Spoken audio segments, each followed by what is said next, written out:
Nos dans la place, c'est le Super Saiyan. Crypto dans son viseur, dégâts à l'horizon. Analyse précise, laser dans les yeux. Boursier, Shogun des profits. Tous l'équipe, ravi de vous retrouver aujourd'hui. Ici c'est Mamos, nous sommes le dimanche 11 août 2024 et on va se faire un point sur la situation du Bitcoin et des crypto-monnaies en général. Donc restez bien jusqu'au bout si le sujet vous intéresse.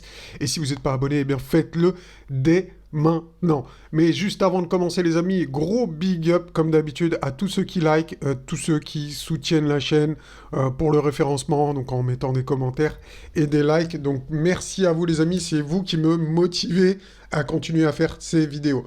Donc les amis, on va commencer la vidéo, on va regarder tout ce qui se passe ensemble. Et franchement, personnellement, je reste confiant encore. Donc le marché des crypto-monnaies, comme vous pouvez le voir aujourd'hui sur la map de Crypto Bubble, elle est positive. Donc c'est plutôt très bon signe. Même regardez, tout est en vert. On a des belles perfs, on a BIM, AKT, Fetch, INJ, qui sortent du lot là aujourd'hui, qui sont quasiment à 2 chiffres.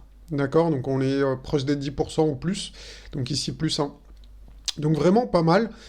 Donc on va aller checker ça ensemble.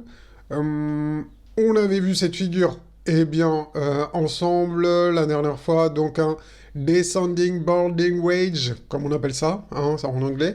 Donc un biseau ouvert descendant. Voilà, en français tout simplement les amis, un biseau ouvert descendant. Donc on va checker ça. On va checker également la vague de réaccumulation qu'on avait vue ensemble, mais rappelez-vous, je vous avais dit ici, j'avais fait mon décompte et j'avais mis le spring ici, mais finalement, non. Je révise mon analyse et ma révision, c'est que le spring, il est ici, en fait, tout simplement. Mais ça revient. En fait, tout ce qu'on avait dit avant, c'est OK. C'est juste qu'on décale le spring ici. Donc voilà. Mais pour commencer, les amis, je vous propose cette charte ici. Cette charte, c'est pas moi qui l'ai fait. Si vous vous rappelez, et je vous ai déjà présenté le scénario de la parabole. D'accord. Là, c'est quelqu'un d'autre qui l'a fait. Alors, je sais plus c'est qui. Ça doit être cette personne ici. Je connais pas. Je suis tombé comme ça dessus. Et j'ai trouvé ça intéressant. Vraiment, c'est super intéressant. Donc, on va commencer par cette charte, les amis. Et son décompte. Je vais vous dire ce que je pense de son décompte. Lui, il a même un objectif ici. Donc, de vente. Pourquoi pas. Et on va voir ensemble. Donc, je pense qu'il a un décompte aussi en Elliott, peut-être 3, 4. Oui. Il a un décompte en termes de vagues d'Elliott ici. Donc, sur les grands time frames, on ne voit pas les premières vagues. Donc, on a une vague 1, 2, 3, 4 et 5. Donc là, pour lui, là, ça serait la vague 5. On serait sur la vague 5 ici. D'accord. Donc, en fait, ce bull run, c'est la vague 5. Franchement, pourquoi pas, on verra bien. Ce qui est intéressant, donc il nous a mis le schéma, comme on l'avait vu dans plusieurs vidéos, base 1, 2, 3, 4, et après le pump final. Par contre, moi, ce qui me chagrine dans son décompte ici, je vois, ok, pour la base 1, il n'y a pas de souci. La base 2, je la vois pas. Donc pour moi, la base 2 et la base 3, je trouve que il n'y a pas assez de... Comment dire ? Il n'y a pas assez de... Je trouve qu'elle se distingue pas bien. Franchement, je trouve qu'elle se distingue pas bien. À moins que vraiment, ils voient ça comme une base 1, ça comme une base 2, ça comme une base 3. Ça... Ouais, je sais pas, je suis... Quoique, c'est peut-être bon, non, franchement, c'est peut-être bon, Non, en fait, je viens de voir, en fait, ce qu'il est en train de dire. Donc ça serait la base 1, ça serait la base 2, ça serait la base 3. Et donc là, on est dans la base 4, d'accord. Et en plus, il a fait un décompte en éliottisme, donc 1, 2, 3, 4, 5. Correction en WXY. Bon, c'est un peu compliqué, je vous l'admets, je suis d'accord. Vous perdez pas avec ça si vous connaissez pas un peu la technique, c'est pas grave, mais essayez de comprendre le message principal. Donc en tout cas, c'est des comptes, ils sont plutôt pertinents, je trouve. 1, 2, 3, 4 ici aussi, on atteint une vague 5. Moi, ça me semble pas déconnant. Franchement, ça me semble pas déconnant. Donc, il a déterminé un objectif. J'ai pas vérifié. Je lui fais confiance vu que c'est quand même bien argumenté, etc. Je pense pas qu'il a posé ça au hasard. Donc, je trouve ça intéressant. Donc, voilà. Alors, son objectif, ça sera aux alentours des 230 000 $. Je dirais, pourquoi pas. En tout cas, franchement, ça se tient. Je trouve ça cohérent parce qu'en plus, il y a des décomptes en héliotisme et on voit bien qu'ils sont pertinents, hein, ils sont bons. 1, 2, 3, 4, 5. Donc ça serait pour la vague 1. Ici, une vague 2. Ici, on aurait fait la vague 3. Et là, on est dans la correction de la vague 4 et on s'apprête à faire une vague 5. Je trouve qu'elle a l'air quand même assez forte, hein, selon lui. Donc assez forte. Ok, ok, pourquoi pas. En tout cas, dans tous les cas, ça nous annonce une vague 5. Moi, ça me semble cohérent avec tous mes scénarios que je vais vous montrer par la suite. Donc on va voir, hein, on va revenir sur le Mamos Train Color, etc. Donc les amis, restez bien jusqu'au bout de la vidéo. Et n'oubliez pas de liker dès maintenant, comme ça sera fait les amis. Voilà, donc pour cette charte, vraiment, je la trouve super pertinente. Regardez ici, hein. D'accord, donc la belle correction WXY qui se tient tout à fait, vague 4, donc on s'apprête à avoir, vous apprêtez à avoir le fameux bull run, donc le bull run, ça serait juste ça, hein. Selon la définition de certains, donc le bull run, ça serait ici, d'accord? Ok, voilà pour cette charte, hein. On va passer à la suite les amis. Donc la suite, eh bien on l'avait vu ensemble, donc le biseau, donc je vais l'appeler comme ça, hein, le biseau descendant. Donc après, donc selon eh bien, le biseau descendant, on doit prendre ici donc la hauteur, hein, du plus haut, du sommet le plus haut au creux le plus bas, et reporter 79% de cette target. Si on extrapole avec une sortie ici, au niveau de ce point-là, ça nous donnerait un objectif. D'accord, donc je vais vous le mettre, on va faire ça, ça va être plus simple. Voilà, donc en linéaire, les amis, ça va nous donner du 94 500 $, et en logarithmique du 105 000 $. Voilà pour les objectifs ici de cette figure technique. Bon les amis, on revient ici sur la vague de réaccumulation. Donc la vague de réaccumulation, comme je vous ai dit en début de vidéo, j'ai révisé mon scénario, et mon scénario du coup, eh bien c'est que le spring il est ici, et je pense encore, hein, c'est mon avis à moi Mamos, je suis pas conseiller financier, mais vous êtes là, eh bien, pour avoir mon avis. C'est pas la peine que je vous dise que ça peut monter, que ça peut descendre. Moi, mon avis, c'est que ça va monter. Qu'on est ici, eh bien, dans la phase C qui va se terminer très prochainement et qu'on va rentrer dans la phase D. La phase D qui est une phase extrêmement volatile. Donc, il y aura des shake-out également. Mais l'objectif de la phase D, eh bien, c'est de revenir ici au niveau des résistances ici. Donc, un peu comme je vous ai schématisé. Donc, il y aura des baisses, hein. Là, ici, c'est un peu en ligne droite vers la hausse.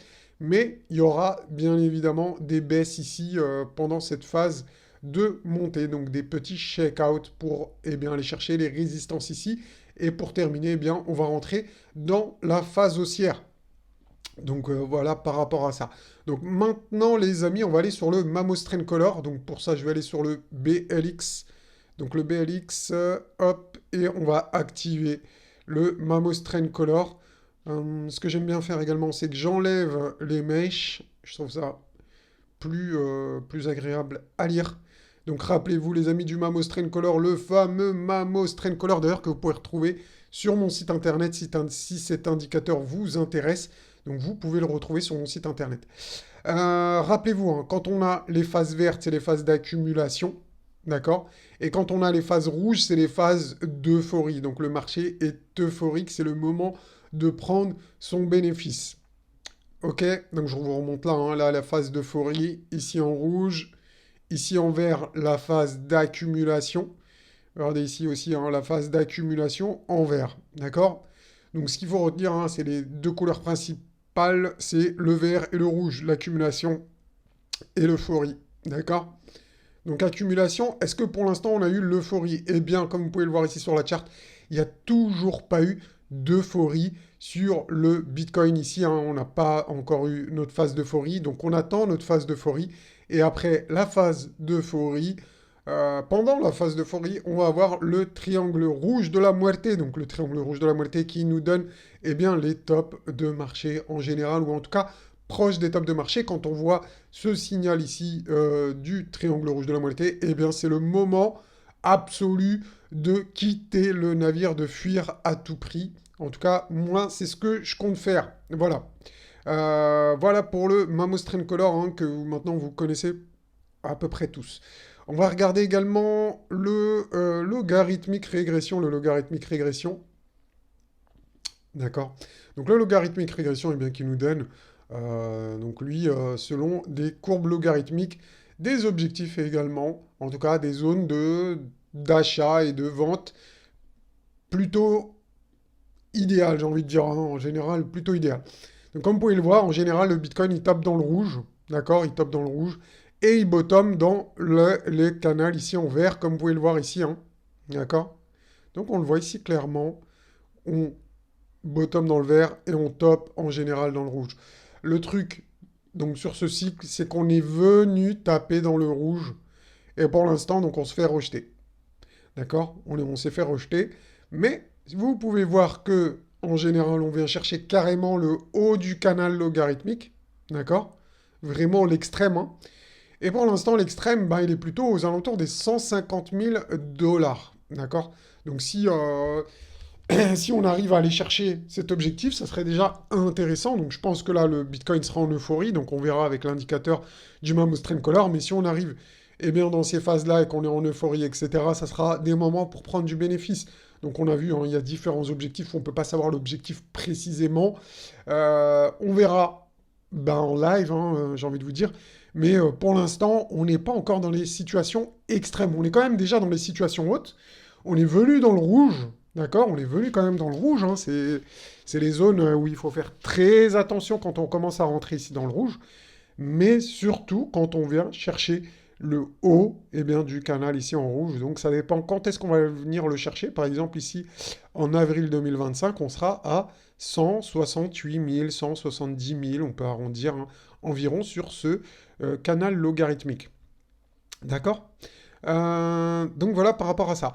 On va également checker dans cette vidéo, rappelez-vous, on en a déjà parlé, de la charte des altcoins, la charte Dozer versus BTC, la charte où il fallait tenir absolument ce support ici. Est-ce que vous vous rappelez les amis? J'espère bien, en tout cas normalement les habitués, vous vous en rappelez. On en a tellement parlé sur les dernières vidéos que vous devez vous en rappeler logiquement. Bon, je refais un petit tour du propriétaire rapidement pour les nouveaux qui tomberaient ici sur cette charte, hein, qui ne connaissent pas. Donc on va juste faire un petit récap et après on va analyser ça ensemble. Donc comme d'habitude, je le répète tout le temps, mais on fait les bear markets en A, B, C, qui est une zigzag, hein, en termes de vague d'Elliott, d'accord? Et ensuite on fait des impulsives en 1, 2, 3, 4, 5, d'accord? Donc là, pour ce cycle ici, on a fait le A, B, C, d'accord? Donc le zigzag, hein, le bear market. Et logiquement, nous sommes en vague 2. Nous sommes dans le bas de la vague 2, dans le début de la vague 3. Pourquoi je vous dis ça? Parce que si vous regardez ici, on avait une trendline baissière qui part du sommet et qui passe par le sommet de B. Comme ici, le sommet de la vague 5 qui passe par le sommet de B ici. D'accord? Donc une fois qu'on a passé cette trendline, en général, c'est qu'on est dans la vague 1. OK? Et donc on aura la vague 1, 2 et 3, 4, 5. Donc là, on a fait la vague 1, on a topé, qui n'était pas très forte, hein, n'empêche. Et on est redescendu ici en vague 2, et sachant que pour que ce scénario reste valide, il faut que la vague 2 ne casse pas le bas de la vague 1. Donc en gros, ce support ici en rouge. D'accord? Donc ça, c'est très important. Il faut absolument qu'on ne casse pas ce support. C'est primordial. D'accord? C'est vraiment, stratégiquement, c'est vraiment super important. En tout cas, le Bitcoin, les altcoins ont réussi à tenir ce support, donc in extremis, vraiment à quelques millimètres. Et tant qu'on tient ce support ici, c'est plutôt bon signe pour la suite. Et il faut vraiment aussi qu'on s'éloigne de ce support pour qu'on ait l'esprit tranquille, parce que là, on est quand même assez proche, donc une bougie rouge pourrait mettre à mal ce scénario. Mais si, par exemple, la semaine prochaine, on commence à empiler une bougie verte, déjà, ça voudrait dire que vos altcoins, elles vont performer, donc elles vont faire des belles perfs, et surtout qu'on va préserver ici le support, et qu'on aura probablement par la suite notre double bottom ici, sachant que si on a un double bottom qui devra se valider par la cassure de cette résistance ici, on sera clairement dans la vague 3 ici, qui va nous emmener sur des ATH au niveau de votre portefeuille. D'accord? Donc si on fait une vague 3, votre portefeuille fera forcément un ATH, sauf si vous avez investi que dans des shitcoins qui vont pas performer. Donc ça, après, je ne sais pas ce que vous avez en portefeuille, mais voilà. Donc si vous avez des bonnes cryptos, eh bien normalement, votre portefeuille fera un ATH sûrement en 2025, donc pour eh bien, toper donc, dans cette année 2025 avec une vague 5 par la suite. Donc voilà par rapport à ça. Donc je pense qu'on a fait le tour au niveau eh bien, des charts. J'espère que cette vidéo vous aura plu. Si c'est le cas, n'hésitez pas à le dire. Donc comme ça, en même temps, ça aide pour le référencement de la vidéo. D'accord? Et un petit like pour la force, ça me permet de me soutenir. Et sûrement que je vous ferai des vidéos un peu plus souvent à partir de la semaine prochaine. Sait-on jamais? Allez les amis, je vous souhaite un bon dimanche bien ensoleillé. Je vous dis à bientôt l'équipe. Ciao, Dans ciao. la place, c'est le Super Saiyan. Crypto dans son viseur, dégâts à l'horizon. Analyse précise, laser dans les yeux. Boursier, je des profits par milliers.